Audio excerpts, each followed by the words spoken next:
संत समाज, सज्जनों और देवियों, मनुष्य अपनी गरिमा को समझे और अपनी गरिमा को सुरक्षित रखे, यही धर्म है और यही अध्यात्म है।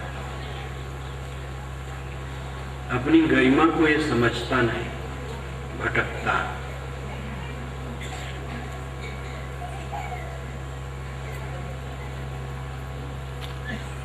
प्राकृतिक शक्तियों को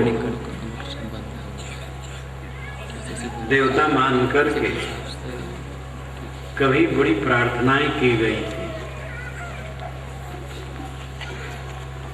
लेकिन ऋषियों ने उसको मोड़ा आत्मा की तरफ। वेदों में ब्रह्म कहकर के प्राकृतिक शक्तियों के लिए निर्देश किया गया। यहां तक कहा गया जगत और स्थावर दोनों की आत्मा सूर्य। ऋग्वेद के प्रथम मंडल के 115वें सूक्त का पहला मंत्र, उसमें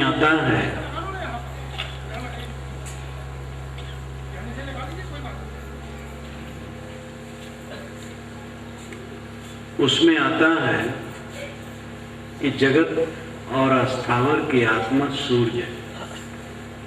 जगत का अभिप्राय है जंगम, जो चले। अस्थावर का मतलब है जो स्थिर है। यानी अस्थावर जंगम का आत्मा सूर्य। तो एक दृष्टि से देखा जाए बिल्कुल सच है। सूर्य से शक्ति प्राप्त करके, इसीलिए सूर्य को पोषण कहा गया। वो सबका पोषण करता है। लेकिन ये भौतिक क्षेत्र की बात हुई। ऋषियों ने प्राकृतिक शक्तियों से ऊपर चिंतन करना आरंभ किया और आत्मा के विषय में उन्होंने जोर दिया। उपनिषदों में इसका खुलासा होगा। कबीर वाणी आत्मा पर जोर करने वाली है। सूफी संतों ने आत्मा पर जोर दिया और दुनिया के जितने विचारक हैं, जब भावुकता से ऊपर उठे तो उन्होंने आत्मा पर ही अपना लक्ष्य स्थिर किया। भक्त मानता है भगवान मुझसे अलग है। विवेकी मानता है मैं और भगवान दो नहीं। जीव ब्रह्म की एकता वेदांत में बारंबार जोर देके कहा गया। जीव ब्रह्म की एकता स्वामी शंकराचार्य की वाणी में बारंबार ही आता है। भक्त मानता है भगवान हमसे अलग है, हम अलग हैं। विवेकी मानता है परम तत्व मुझसे अलग नहीं। पात्रता दुनिया में अलग अलग हुआ करते। कुछ ऐसे लोग होते हैं जो भावुक होते हैं, अलग देवता मान के पूजते हैं, अलग ईश्वर मान करके कीर्तन करते हैं। तो उनका अपना मूल्य है। वे अपने मन को उसी ढंग से समझा करके कुछ रास्ते पर लाते हैं, लेकिन अंतिम गंतव्य, अंतिम लक्ष्य जो है वो बाहर नहीं मिलेगा। इसीलिए सद्गुरु कबीर ने कहा, झगड़ा एक बढ़ो राजा राम, जो निर्वारे सो निर्वाण। ब्रह्म बड़ा की जहां से आया, वेद बड़ा की जिन उपजाया। ईमन बड़ा की जयमन माना, राम बड़ा की रामय जाना। ब्रह्म ब्रह्म कबीरा फिरे उदास, तीर्थ बड़ा की तीर्थ का दास। ये थोड़ी सी पंक्तियां इतनी महत्वपूर्ण है। झगड़ा एक बढ़ो राजा राम। अरे राजा राम, एक बहुत बड़ा झगड़ा बड़ा है। राजा राम साहब मनुष्य को कहते हैं। मनुष्य राजा राम, यही राम, यही राजा, यही श्रेष्ठ। आप कबीर वाणी को देखिए, वो सदैव मनुष्य से बात करते हैं। अन्य कवि श्री राम से बात करते हैं, श्री कृष्ण से बात करते हैं, स्थूल भगवान देहधारी भगवान से बात करते हैं, नहीं तो परोक्ष भगवान से बात करते हैं। कबीर साहब किसी भगवान से बात नहीं करते, मनुष्य से बात करते हैं, इंसान से बात करते हैं। पंडित, योगी, अवधू, भाई, अनेक संबोधन उनके हैं, लेकिन सभी संबोधन मनुष्य में निहित है, मनुष्य से बात करते हैं। ज्ञान विज्ञान का शोधक मनुष्य है और ज्ञान विज्ञान का श्रोता भी मनुष्य ही है, जानवर नहीं। और मनुष्य ऊपर भी कोई शक्ति नहीं है जो सुने। सुनने की शक्ति और कहने की शक्ति वर्णात्मक शब्द ये मनुष्य में है। इसलिए मनुष्य को साहब राजा राम कहते हैं। झगड़ा एक बढ़ो राजा राम, है राजा राम, है श्रेष्ठ मनुष्य, एक बहुत बड़ा झगड़ा बढ़ा है। जो निर्वारे सो निर्वाण, जो निर्वार करे उसका निर्वाण होता है। निर्वार का मतलब खोल लेना। इस झगड़ा को जो मिटा दे वो निर्वाण परम शांति पाता है। ब्रह्म बड़ा है तो साहब कहते ब्रह्म बड़ा कि जहां से आया। अगर ब्रह्म तुम हो तो विवाद खत्म है। हम ब्रह्मास्मि, ऋषियों ने कहा मैं ब्रह्म हूं, तो यहां विवाद कुछ नहीं। लेकिन ब्रह्म कहीं बाहर है तो उसको किसने कहा? आपने कहा, आपने कल्पना की। परोक्ष ब्रह्म की कल्पना करने वाले आप हैं, तो आप बड़े हैं, वो बड़ा नहीं। आपने सोचा है ब्रह्म के विषय में और उसका रूप गढ़ा है, नक्शा बनाया, आप श्रेष्ठ हैं। ब्रह्म बड़ा कि जहां से है। किसी ने कहा लेकिन वेद में लिखा है कि ब्रह्म बड़ा है, ये जीव से ब्रह्म बड़ा है। तो साहब ने कहा वेद बड़ा कि जिन उपजाया। वेद बड़े हैं कि वेद के रचयिता बड़े हैं, जिन्होंने वेद को उपजाया है, बनाया। तो उन्होंने कहा हम वेद को अनादि मानते हैं। तो साहब ने कहा ई मन बड़ा कि जही मन माना। मन बड़ा है कि मन को मानने वाला बड़ा है?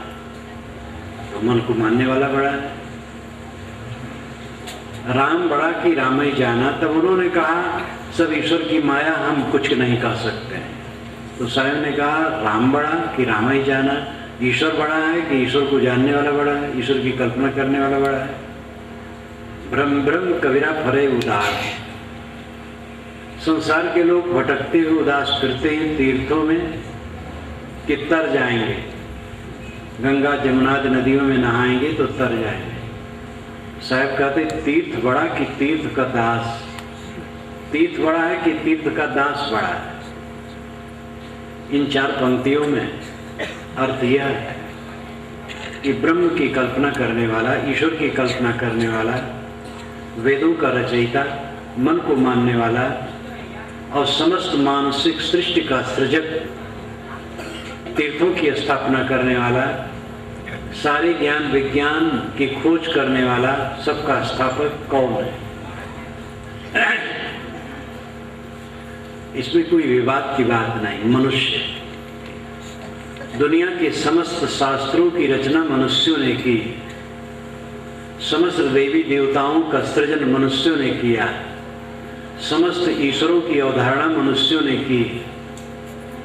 मनुष्य से बढ़कर के कोई शक्ति नहीं ज्ञान विज्ञान का दाता। सुनो मानुष भाई, सवार ऊपर मानुष तहार ऊपर नहीं। ये चंडीदास बंगला भाषा के महाकवि ने कहा, ऐ मनुष्य भाई सुनो, सबके ऊपर मनुष्य श्रेष्ठ है, मनुष्य के ऊपर कोई नहीं। सारे ज्ञान विज्ञान का स्रोत कौन है? मनुष्य। लेकिन अपनी भूल से धर्म वालों ने, कुछ धर्म वालों ने ऐसा कहा कि मनुष्य तुच्छ, जीव तुच्छ, भगवान बड़ा। भगवान कहाँ है पता नहीं। मनुष्य जो सामने है वो तुच्छ है। जब तुच्छ है तो श्रेष्ठ कैसे होगा? जो स्वभाव से तुच्छ है वो श्रेष्ठ कभी नहीं हो सकता है। ये महादुर्भाग्य है धर्म के क्षेत्र में। भक्ति के नाम पर अपने को बेच दिया गया। भक्ति का अर्थ ये नहीं कि अपने को बेच दे। भक्ति न जाने भक्त कहावे तज अमृत विष कैलिन सारा। साहब कहते भक्ति लोग नहीं जानते, भक्त कहलाते, अमृत को छोड़ करके विष ग्रहण करते। अमृत वस्तु जाने नहीं, मगन बयास सब डोए, काहे कबीर कामो नहीं, जीवई मरण न होए। लोग अमृत वस्तु नहीं जानते और विषय वासना में ही मगन है। काहे कबीर कामो नहीं। जब निष्काम स्थित होती है तो यह अमृतत्व है। और जीव ही मरण न होए, जीव का मरण नहीं होता, इसलिए जीव अमृत है। सिद्धांत में जीव अमृत है, व्यवहार में निष्कामता अमृत है। और इस बोध और रहनी में ठहरना सच्ची भक्ति है। आज शंकराचार्य ने विवेक चूड़ामणि में कहा, मोक्ष की सामग्री भक्ति, भक्ति मोक्ष कारण सामग्र्याम भक्तिरेव गरीयसी। मोक्ष की सर्वोच्च कारण सामग्री भक्ति। और अगली पंक्ति में कहा, सुस्वरूपानुसंधानम भक्तिरित्य विधीयते। सुस्वरूप का अनुसंधान भक्ति कहलाती है। भक्ति की परिभाषाएं और हैं, लेकिन ये परिभाषा परिपक्व है। नैको ऋषिर्जस्य मत प्रमाणम। एक ऋषि नहीं जिसका मत प्रमाण मान ले। श्रुतियों विभिन्ना, श्रुतियां भी विभिन्न है। वेद के मंत्र बहुत हैं, उपनिषद के मंत्र भी बहुत हैं, ऋषि भी बहुत हैं। इसलिए प्रमाण, किसी शास्त्र को प्रमाण मान लेना ये उचित नहीं। प्रमाण वह है जो प्रमा के अनुकूल है। क्या प्रमा का अनुगमन प्रमाण कर रहा है? प्रमा नाम ज्ञान, और प्रमाण जिससे ज्ञान सिद्ध हो।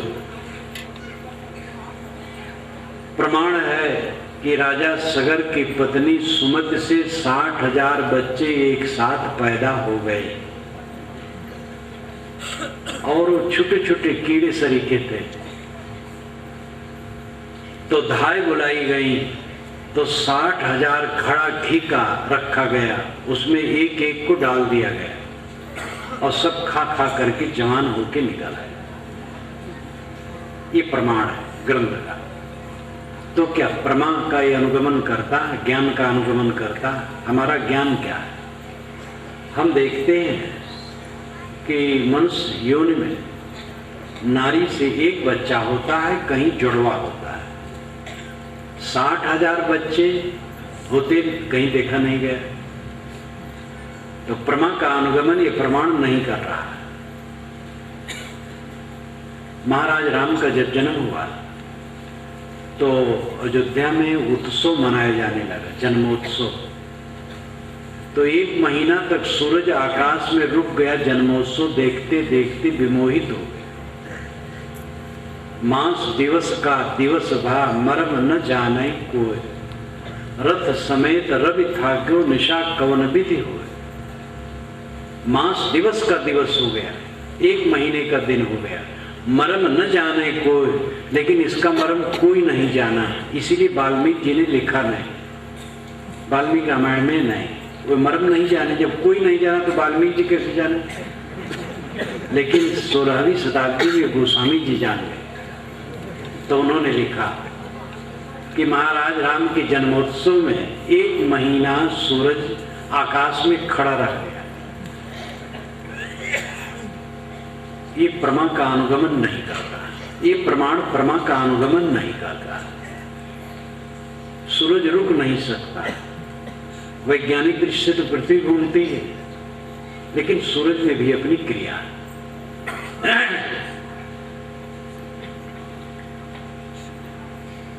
कबीर साहब चौकी पर बैठे थे, गोरखनाथ जी सिंह पर बैठ करके आए। तो कबीर साहब ने सोचा इनको बड़ा घमंड है सिंह का कि हम सिंह पर बैठ के चलते। तो कबीर साहब ने चौकी से कहा चल अगवानी कर गोरखनाथ जी। चौकी चल पड़ी, गोरखनाथ जी घबरा गए। जिसके कहने से चौकी चलती उससे मैं क्या बात करूं। कबीर साहब ने कहा नहीं गोरखनाथ जी आप आए हैं तो हो जाए बात। तो गोरखनाथ ने एक त्रिशूल गाड़ा 40 हाथ ऊंचा, 40 हाथ लंबा त्रिशूल लाए। तो उसके नोक पर जाकर के बैठ गए गोरखनाथ। सोचे होंगे कबीर क्या करेंगे। तो कबीर ने एक सूत फेंका आकाश में, 80 हाथ ऊपर चला गया। उस नोक पर जाकर के साहब बैठ गए। तो गोरखनाथ कहे भैया आपसे हम पेश न पाए। कबीर साहब जीत गए, गोरखनाथ हार गए। लेकिन पहली बात तो यह है कि गोरखनाथ महाराज के 300-400 वर्ष बाद कबीर साहब हुए, तो दोनों से मुलाकात कैसे हुई। सिंह पर बैठ करके कोई आ सकता है, चौकी को कहे चल तो चौकी नहीं चल सकती। त्रिशूल पर भी बैठना मुश्किल है, सूत पर बैठना तो और मुश्किल है। तो ये सब कहानियां धर्म ग्रंथों में लिखी जाती है। कबीर साहब ने चमत्कार का घोर खंडन किया। कबीर साहब आग के गोला थे। धर्म के क्षेत्र में कबीर अद्वितीय, सत्य कहने में निर्भय। जो कथनी वो रहनी, जो रहनी वो कथनी। डर नहीं, किसी चीज की जरूरत नहीं, अनुगामी नहीं चाहिए, धन नहीं चाहिए। सत्य कहूंगा, सत्य में रहूंगा, डर की कोई बात नहीं। मरना एक बार है, जब मर जाए कोई हर्ज नहीं। और उन्होंने रास्ता बताया अपने अनुगामियों के लिए, जो चले वो अनुगामी। कबीर पंथी होने से कोई अनुगामी नहीं, जो चले वो अनुगामी। तो उन्होंने रास्ता क्या बताया। कबीर खड़ा बाजार में लिए लुआठी हाथ, जो घर फूके आप ना चले हमारे साथ। कबीर साहब आग की लुआठी लेकर के चौराहे पर खड़े और कहते मेरे साथ चलना हो तो लो लुआठी, अपना घर फूकाओ तब चलो, जिससे याद न करना पड़े घर का। फूकाओ, जब घर फूक दोगे तो हमारे साथ चल सकोगे। तो ये वो घर नहीं है जिसमें रहा जाता है। वस्ता निष्काम हो जाओ, कुछ न चाहो। कुछ न चाहने पर भोजन मिलेगा, कपड़े मिलेंगे, सोने की जगह मिलेगी। चाहो वरना मेहनत करो। मेहनत करने के साहब राय दिए। स्वयं मेहनती थे, मेहनत करते थे और हमें भी राय दिए मेहनत करो। साहब ने सूत काता, क्योंकि जहां पाले गए थे वहां सूत काता जाता। वैदिक ऋषियों के घर घर में सूत काता जाता था। मैंने कबीर दर्शन में एक नया संदर्भ अभी जोड़ा है, क्योंकि कबीर दर्शन अब फिर से कंपोज होगा। अभी तो नया प्रकाशन होगा, वो चल रहा है। जब आगे आएगा तो मोटा अक्षर हो जाएगा, कुछ संदर्भ और आएगा। भारतीय संस्कृत के मूल में कर्म कर है, ये संदर्भ है। भारतीय संस्कृत के मूल में कर्म कर है। भारतीय संस्कृत के मूल में वैदिक ऋषि। मैंने ये कहा कि आदिवासी लोगों का, आदिवासी को वनवासी को, उनका कोई साहित्य नहीं, लेकिन वो कर्म कर रहे ही होंगे, पक्का है। आज लोग उनका साहित्य है वेद, और वेद में ये वेद पढ़ करके कोई जान सकता है कि समस्त वैदिक ऋषि चरवाहे थे, गाय चराते। और इतना ही नहीं, दवाई कूटते, भाड़ भूजते, लकड़ी छीलते, कारो राम ततो विषगोकुल प्रक्षणी नाना, कारू अहम, मैं कारीगर हूं, ततो विषक मेरा पिता विषक है वैद्य, उपल प्रक्षणी नाना मेरी नम्र माता, जो भूनती भड़भूज।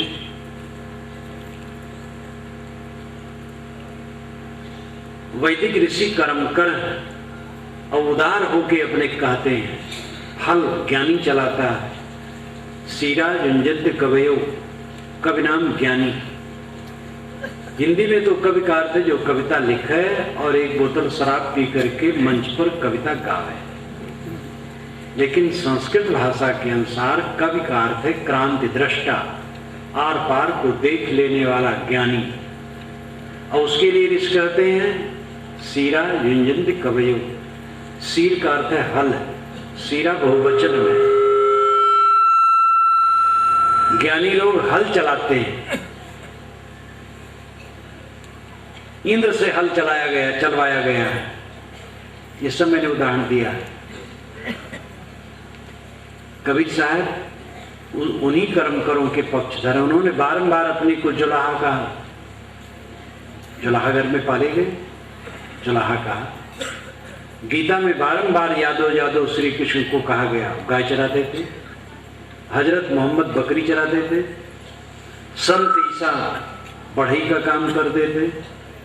उपनिषद के ऋषि गाय चराते हैं, खेती करते हैं। कर्म करो को तुच्छ मानने की प्रवृत्ति वर्ण व्यवस्था की अभिशाप ने दिया। इस पर फिर कभी चर्चा। अभी तो इतना ही कि कर्म करना, कर्म पर साहब जोर देते हैं, कर्म करना चाहिए, कर्म करो, लेकिन ज्ञान के पक्ष को सही सही समझो।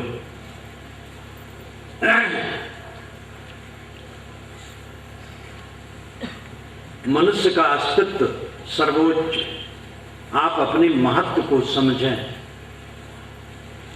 सत्य वही कह सकता है जो अपने घर में आग लगा दे। वह घर कौन है? अहंकार ममकार। अहंकार ममकार छोड़ दो, फिर सेवा करो, विनम्र रहो, परिश्रमी रहो। सत्य का ज्ञान कबीर साहब ने कहा, लेकिन लाखों कबीर प्रेमियों ने उन्हीं को चमत्कार के दलदल में फंसा दिया। और इतना इतना साहित्य लिखा गया चमत्कार पूर्ण उनके ऊपर की हद हो, लेकिन उनकी वाणी प्रसिद्ध है, बीजक मुख्य ग्रंथ है, लेकिन साखी और शब्द में उनके सब चमत्कार नहीं बताते, निर्णय की बात बताते हैं।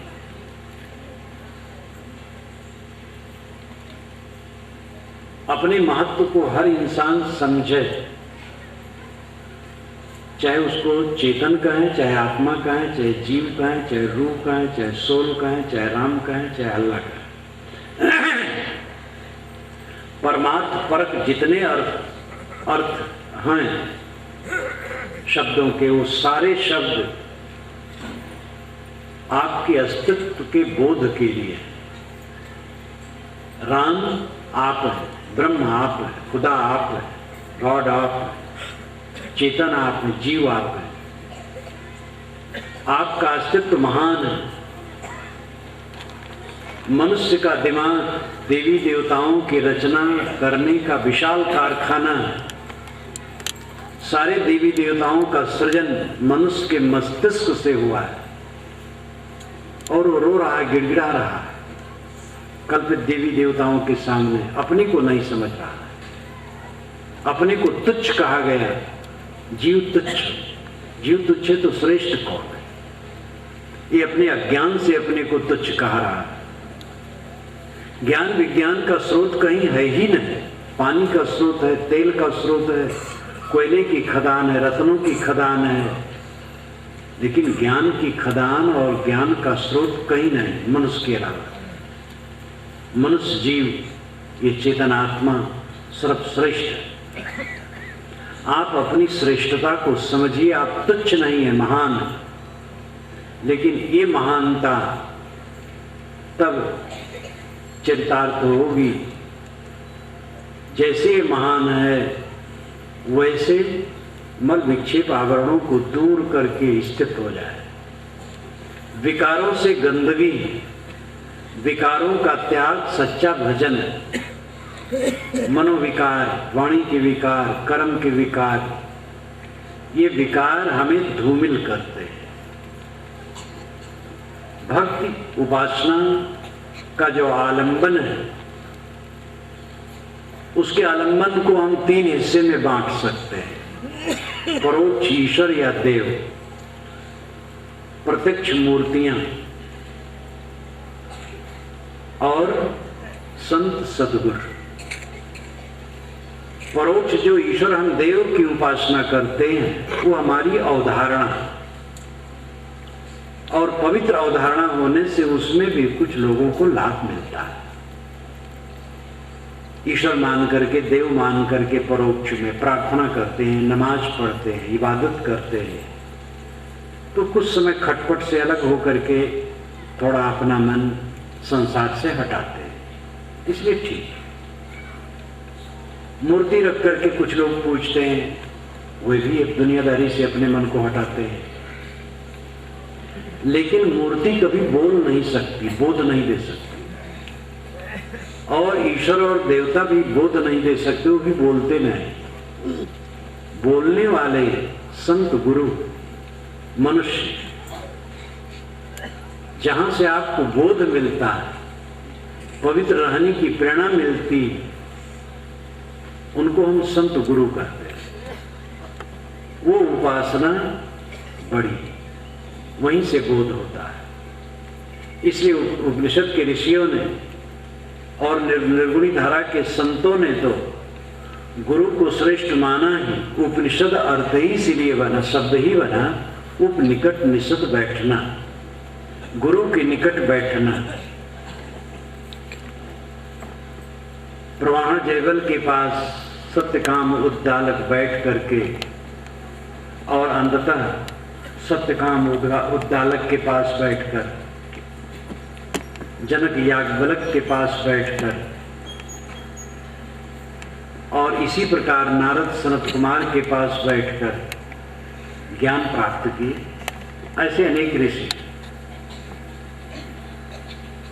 उपनिषद शब्द ही इसीलिए बना है, गुरु के निकट बैठ करके बोध प्राप्त करना, जो कह सके और करता, ऐसे की उपासना, ऐसे के निकट बैठना, ऐसे में श्रद्धा रखना। मनुष्य तपित है, अपने मानसिक विकारों से जल रहा, असंतोष, पीड़ा, भय, संताप। जिसके मन में असंतोष न हो, पीड़ा न हो, भय न हो, संताप न हो, कृतार्थ आत्मा हो, ऐसे सद्गुरु के निकट बैठ करके उससे बोध प्राप्त करना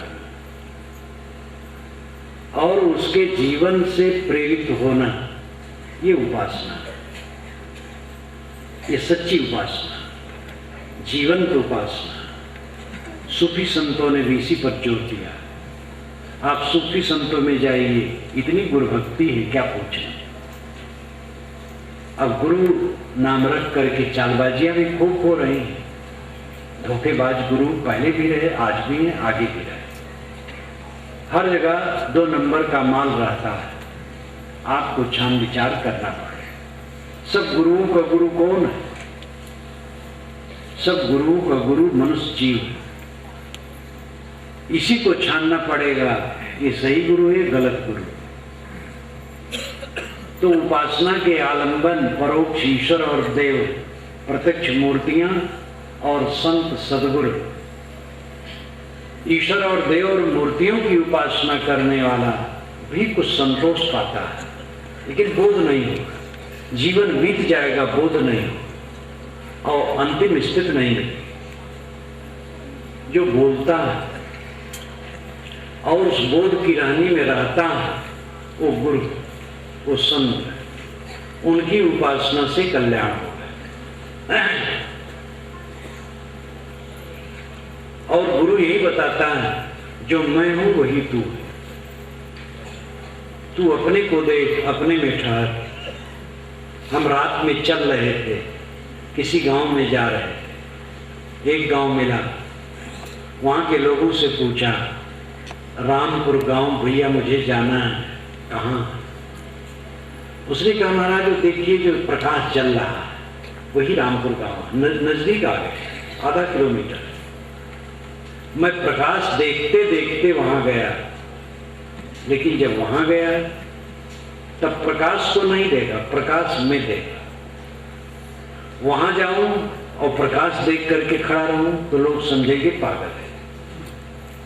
दूर से तो प्रकाश देखना ठीक है, प्रकाश देखते देखते प्रकाश के पास पहुंच जाए, और जब प्रकाश के पास पहुंचे तो प्रकाश को न देख करके प्रकाश में देखें। गुरु प्रकाश है, गुरु को देखें, गुरु की भक्ति करें, लेकिन गुरु की भक्ति का अर्थ है गुरु के प्रकाश में देखें। जो गुरु कहते हैं उसको देखें, उसको समझें। तब तो जीवा यहाँ सदगुरु कवि गए, कहा जाता है 5 बार गुजरात कबीर साहब गए, वहाँ के लेखकों ने लिखा है। गुजरात में तो उनके अवशेष फैले, मैंने यत्र तत्र लिखा भी। तत्वा जीवा ये 2 ब्राह्मण बंधु कबीर साहब के शिष्य हैं, जहां आज कबीरबड़ खड़ा है, विशाल कबीरबड़। कुछ दिन रहे, चलने लगे, तत्वा जीवा ने पैर पकड़ लिया, महाराज आप यही रहे, हम आपको चाहते हैं। साहब ने कहा जो तू चाहे मुझको छाड़ सकल की आश, मुझे ही ऐसा हुए रहो सब सुख तेरे पास। अगर तुम मुझे चाहते हो तो मेरे समान निष्काम हो जाओ, सारी आशा छोड़ो, बस सब सुख तुम्हारे पास है। मेरे पैर पकड़ करके क्या करोगे? साधु कहीं एक जगह रुकता है? साधु के पैर में तो चक्के लगे रहते, वो चलता रहता है। जो तू चाहे मुझको छाड़ सकल की आश, मुझे ही ऐसा हुए रहो सब सुख तेरे पास। कबीर साहब को अपने को देखने नहीं कहा, ज्ञान के प्रकाश में देखने का। इंसान के रूप में कृतार्थात्मा को हम गुरु कहते हैं, संत कहते हैं, और वही उपासना का मुख्य आलंबन है जहां से हमें बोध होगा और प्रेरणा मिलेगी। वेदांत की भाषा में श्रोत्री ब्रह्मनिष्ठ कहा है। गुरु कैसा होना चाहिए? श्रोत्री हो और ब्रह्मनिष्ठ। श्रोत्री का मतलब बहुत सुना हुआ हो, पहले किताबें नहीं थी, गुरु ज्ञान सुनाते थे, शिष्य सुनते थे, और शिष्य फिर अपने शिष्य को सुनाते थे। श्रुति के आधार पर चलते रहे, इसीलिए वेद वचनों को श्रुति कहा। हजारों वर्षों तक वेद वचन ऐसे सुनते और कंठ करते रहे, तब कहीं लिखा जाना संभव हुआ। शुरू में वेद वचन बोलने वाले ऋषि लिखना पढ़ना दोनों नहीं जानते थे, आगे जाने। वैसे अथर्ववेद में तो आ गया लिखने पढ़ने का संकेत। तो श्रुति का अर्थ है सुना हुआ। जो श्रोत्री अधिक ज्ञान सुना हो, मतलब एक ज्ञानी, आत्मज्ञानी और ब्रह्मनिष्ठ, आत्मा में निष्ठ हो, उस दशा में रहता हूं, ये वेदांत की भाषा है। कबीर साहब की भाषा है बोध रहनी निष्ठ। बात एक है, बोध हो और रहनी। जो श्रोत्री होगा उसी को बोध होगा। आज अध्ययन मनन सुनना सब कुछ है, हजारों वर्षों से जो गुरु संतों द्वारा सुनता है, भक्तों द्वारा सुनता है और ग्रंथों को पढ़ता है, धीरे धीरे ज्ञान हो जाता है। ज्ञान होने से बोध हो गया। और रहनी ही ब्रह्मनिष्ठा है, अपने में टिकना। करनी करे सुपूत हमारा, कथनी कथे सुनाती, रहनी रहे सो गुरु हमारा, हम रहनी के साथी। साहब कहते हैं जो ज्ञान की चर्चा करता है वो मेरा नाती है, लड़की का लड़का, दूर का है लेकिन प्यारा है। और जो करनी करता हमारा पुत्र है, निकट का रिश्ता है, खून का रिश्ता है। और जो रहनी में रहता हमारा गुरु है, हमसे ऊपर है। मैं रहनी का साथी, कथनी करनी रहनी तीन। ज्ञान की चर्चा कथनी और ज्ञान का आचरण करनी और निष्काम होकर के टिक जाना रहनी। रहनी रहना, टिक जाना, ठहर जाना। बोध और रहनी निष्ठ गुरु होना चाहिए, जिसके स्मरण से, दर्शन से, सहवास से अपने में परिवर्तन है। आचार्य उपनय मानो ब्रह्मचारिणीं गृणते ग्रह्मन्तः सा रात्रिस्त्रिस उदरे विभर्ति तम रात्रिस्त्रिस उदरे विभर्ति तम जातम दृष्टमभिसंयन्ति देवाः। ये एक मंत्र वेद का आता है।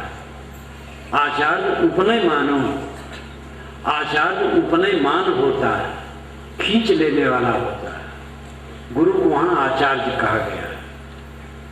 आचार्य उपनय मानो, उपनय मान, खींच लेने वाला।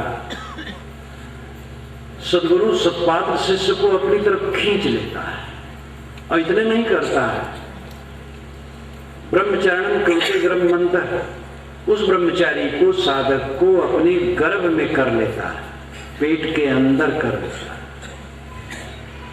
और तम रात्रिस्त्रिस उदरे विभर्ति, तम उसे 3 रात तक अपने पेट में रखता है।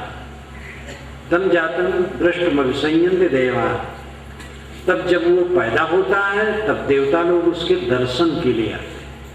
ये अलंकारों में कहा गया, बहुत बढ़िया मंत्र और भाव है। सदगुरु शिष्य को खींच करके अपने गर्भ में कर लेता है।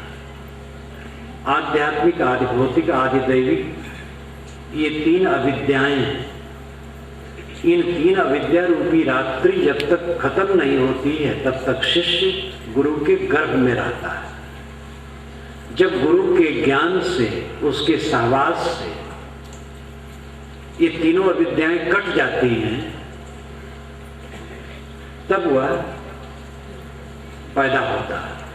तब देवता लोग, यानी सज्जन लोग उसके दर्शन के लिए आते हैं।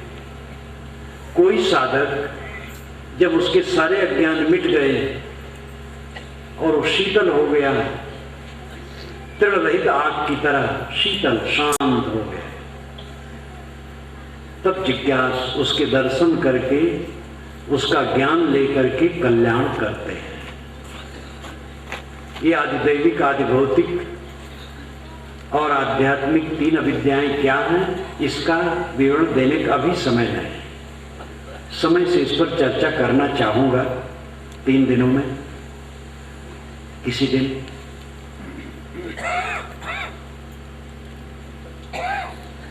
सारे अज्ञान के निवृत्त हो जाने पर वह ब्रह्मचारी मानव जन्म लेता है। इसीलिए संस्कार विजिच्यते कहा गया। जब संस्कार हो गया तो द्विज कहलाने लगा। संस्कार का मतलब है धो देना, साफ हो जाना।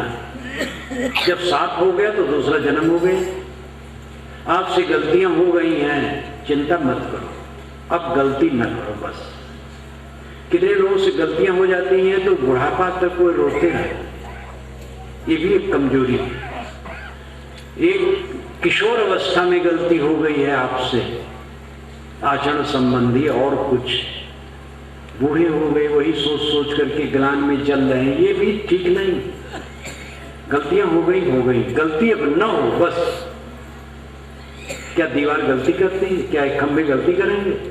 आप इंसान हैं, आपसे गलती हो गई, आप गलती छोड़ दो और सही पर हो जाए बस।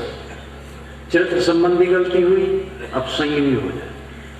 धन संबंधी गलती हुई, अब संतोषी और ईमानदार हो जाए। करुणा और दया संबंधी गलती हुई, अब करुणाशील हो जाए। गलतियां जो हो गई छोड़ दे, संस्कार कर ले, धो ले। एक अनगढ़ पत्थर को रगड़ कर, तराश कर, मांझ कर,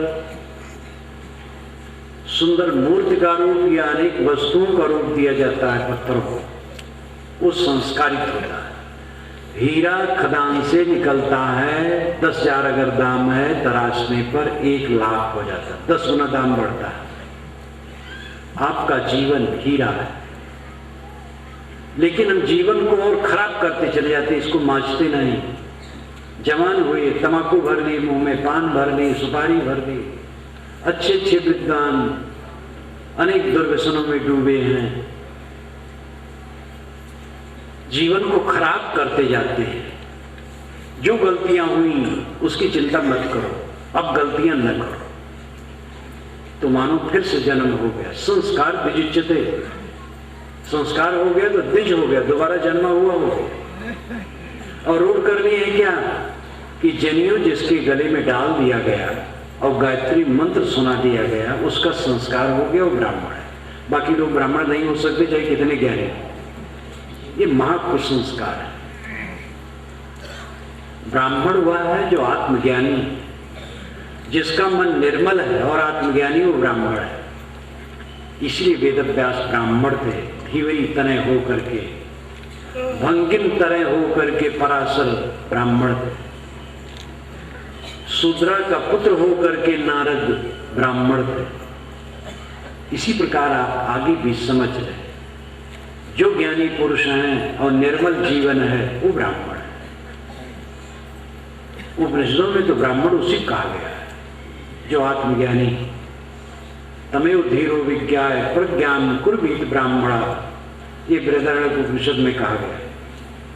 तमेव धीरो विज्ञाय, आत्मज्ञान की चर्चा ऊपर की गई, तब कहा गया तम एव, तम नाम उसे, आत्मा में ही, धीरो विज्ञाय प्रज्ञान कुर्वी ब्राह्मणा। ब्राह्मण को चाहिए, आत्मज्ञानी को चाहिए कि अपने आत्मा में ही मन ठहरावे, अलग न ले जाए। तमेव धीरो विज्ञाय प्रज्ञान कुर्वीत ब्राह्मणा। जब आत्मज्ञान हो गया, स्वरूप ज्ञान हो गया, तो अपने मन को स्वरूप में ही लगा, आत्मा में ही लगा, दुनिया में न लगा। दुनिया का काम जो करना हो करे, दुनिया के काम करनी है, मननी नहीं। खेती करो, दुकान करो, नाली साफ करो, कपड़ा बुनो, फैक्ट्री में काम करो, दफ्तर में काम करो, लेकिन मनन करने योग्य आत्मा, आत्मा का चिंतन करो। आपके पास रहेगा क्या? एक परिधि होती है, एक केंद्र। तेली का बैल जीवन भर परिधि में घूमता, केंद्र में नहीं पहुंचता है। अब तो तेली का बैल कहो तो नवयुवक लोग समझेंगे नहीं कैसे कोल्हू होता था, क्योंकि कोल्हू खत्म, बीच में कोल्हू और तेली का बैल चारों तरफ घूमता, दिन भर घूमता रहता था बेचारा और पहुंचता नहीं। परिधि, ये मन जहां तक चलता है परिधि। अब आत्मा केंद्र, आप आत्मा, जहां तक मन से सोचते हो परिधि में घूमते हैं। सोचना बंद हुआ, केंद्र में आ गए। सोचना बंद होना ही ध्यान है। ध्यानम निर्विषयम मनः, मन का निर्विषय हो जाना ध्यान है। योगश्च वृत्ति निरोधः, चित्त की वृत्तियों का निरुद्ध हो जाना योग है। सहज समाधि, साहब जिसको कहे वो क्या? सहज आपका आत्मा, अपने आत्मा में रह जाना सहज समाधि, अपने में लौट आना सहज समाधि। आपका आत्मा, आपका अस्तित्व, आपका केंद्र। जब आप सोते हैं तो केंद्र में आ जाते हैं। जब स्मृतियां खत्म होने लगती हैं तो आपको नींद आने लगती है, और जब तक स्मृतियां रहेंगी नींद नहीं है। जब तक आप स्मृतियों में रहेंगे परिधि में घूमते रहे, और जहां स्मृतियां खत्म होने लगी केंद्र में आने लगे। सारी स्मृतियां खत्म हुई, केंद्र में आत्मा में आ गए और शांत सो गए। मृत्यु अवस्था में यही होगी, सारी स्मृतियां खत्म होगी, अब आत्मा अकेले शरीर छोड़ के चला जाए। समाज में यही होता है, सारी स्मृतियां छोड़ करके अपने आप में टिक जाना। ये काम जो कर लेता है वो भटकता नहीं है। फिर हम अध्यात्मवादी मानते हैं कि जीवन में रहते रहते जो समाधि अभ्यास करता है, बैठता है एकांत में, अपने मन को समेट करके आत्मलीन हो जाता है, वो केंद्र में आके, और जब उससे उठता है तो विचारों के प्रवाह चलते हैं, लेकिन उन विचारों में निर्मलता रहती है और बोध सदैव रहता है कि विचारों से मैं भिन्न हूं। केंद्र में वो सदैव रहता है, विचार में रहता है तो भी केंद्र में रहता है, और जब समाज में रहता है तो भी केंद्र में रहता है, क्योंकि उसके विचार में भी केंद्र का बोध बना रहता है। जो अपने केंद्र में आत्मा में स्थित हो गया वो जन्म मरण के भटकाव से मुक्त हो गया। केंद्र में आ जाना, अपने आप को पा जाना, यही ब्रह्म को पाना है। आत्मा से अलग ब्रह्म नहीं, आत्मा से अलग कहीं ईश्वर नहीं, अपने आप से अलग मेरा लक्ष्य नहीं। अलग जो कुछ है वो मन वाणी का विषय है, और मन वाणी का जो कुछ विषय है वो माया है। गोस्वामी जी ने पूरे मानस में बारंबार महाराज राम के सौंदर्य का वर्णन बहुत किया। कोई आया है आगंतुक तो महाराज राम के सूरत को देख करके वो मगन हो गया। बारंबार इस पर खूब उन्होंने लिखा है, लेकिन जब उन्होंने खाटी की बात कही, शुद्ध बात कही, तब कहा गो गोचर चालक मन जाए, सो सब माया जाने भाई, देखी सुनी गुनी मन माही, मोह मूल परमारथ नाहि। इंद्रिय और इंद्रिय के विषय जहां तक मन जाए सब माया है। जो देखोगे सुनोगे और सोचोगे वो मोह की जड़ बनेगी, परमार्थ उसमें नहीं। जवानी देखकर, सौंदर्य देखकर, जवान जवान स्त्री पुरुषों को देखकर, चिकने चिथड़े मकान देखकर, कारें देखकर, हवाई जहाज देखकर, किसी की मान प्रतिष्ठा देखकर, सब चमक दमक देख करके भटकेगा, पतन होगा और लाभ कुछ नहीं। और ये सब निरर्थक, निस्सार।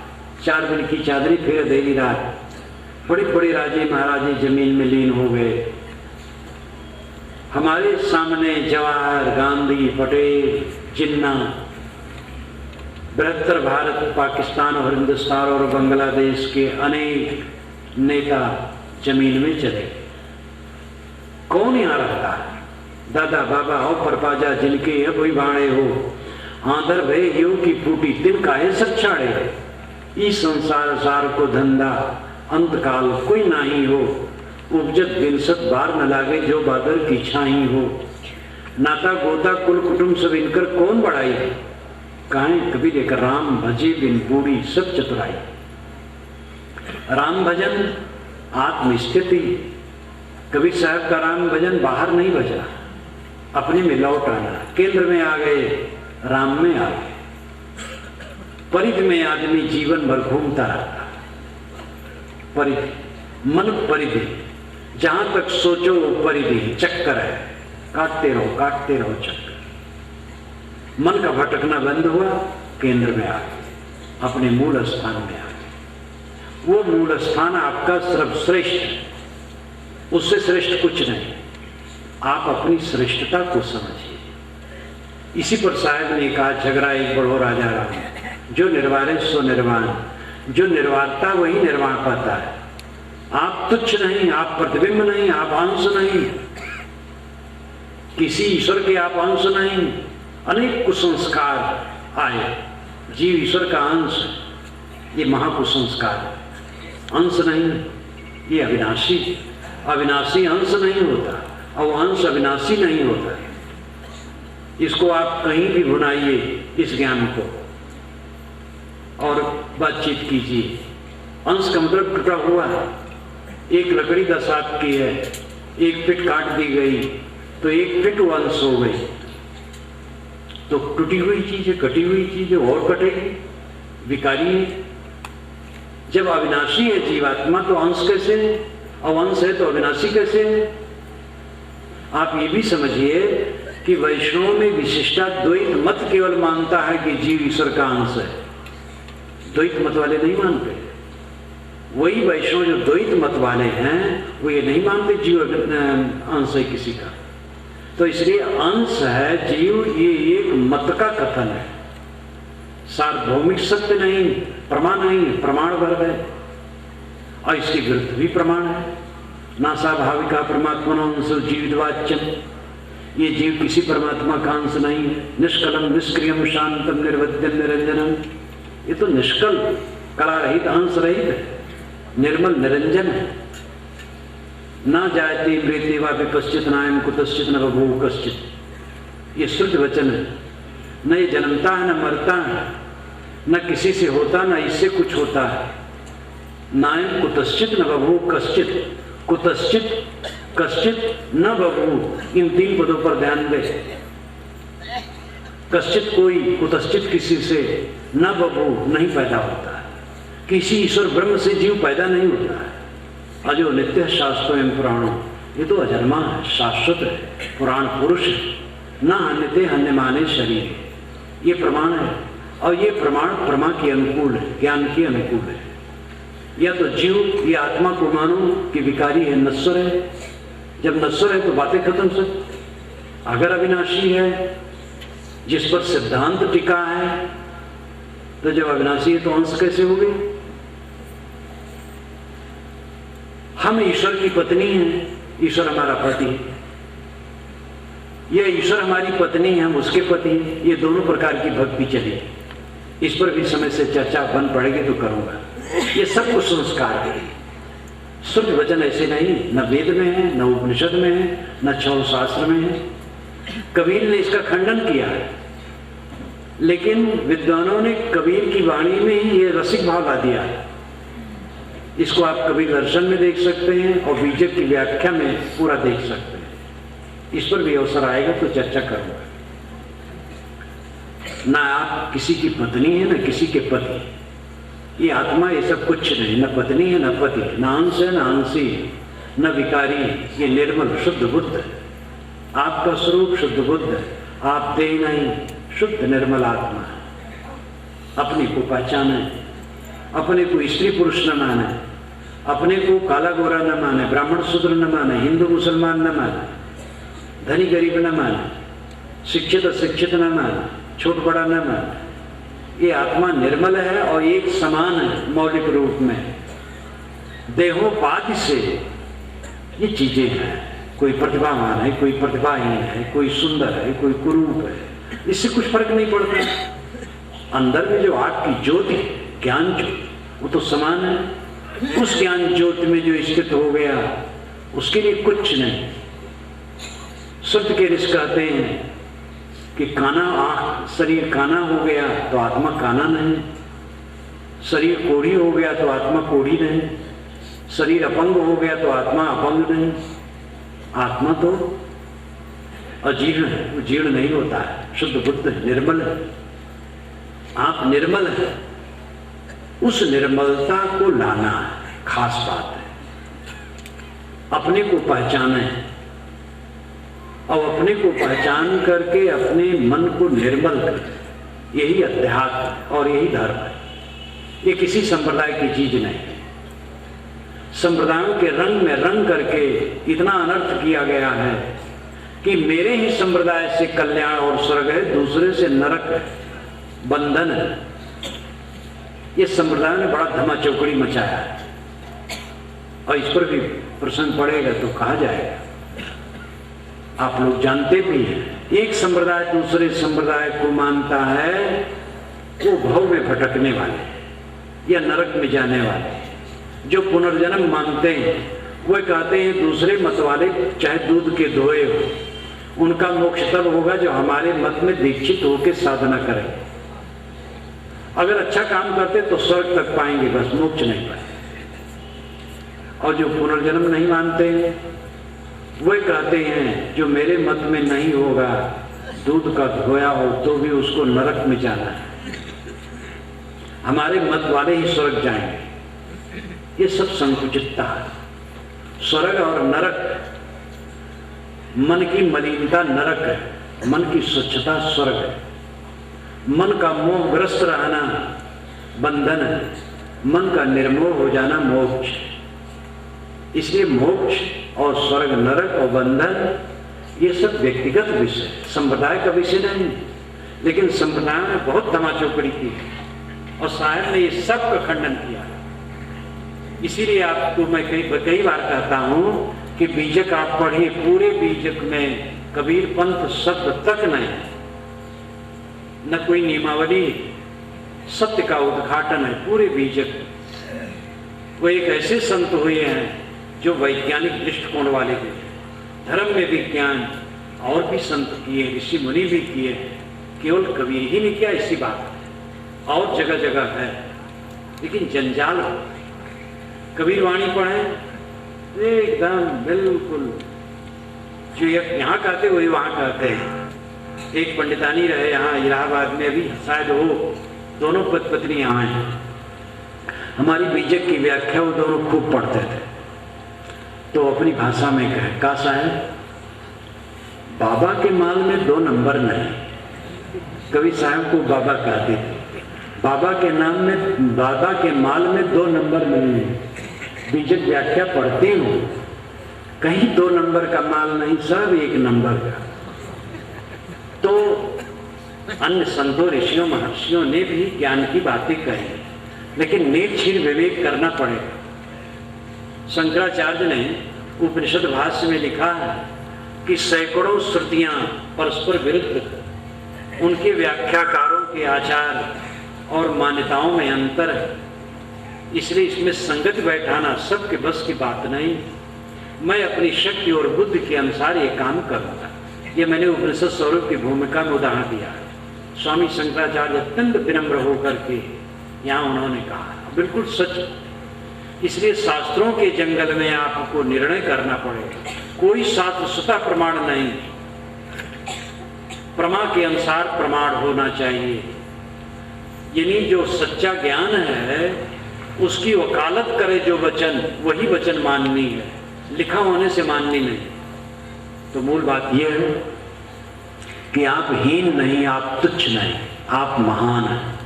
आप छोटे बड़े नहीं, मूल रूप में समान है। मर्यादा में बाहर पिता पुत्र, गुरु शिष्य, पति पत्नी, भाई भाई, छोटे भाई, बड़े भाई, ये सब होता है।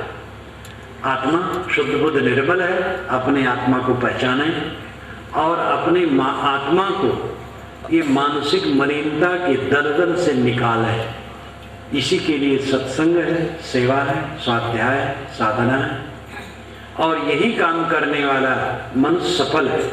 बाकी दुनिया के चमक धमक में भूल जाने वाले, उनको रोना है, अवंत में रो करके जाना है। ऐसा हम जिए कि रो करके न जाना हो। इसी के साथ मैं अपनी वाणी को विराम देता हूँ।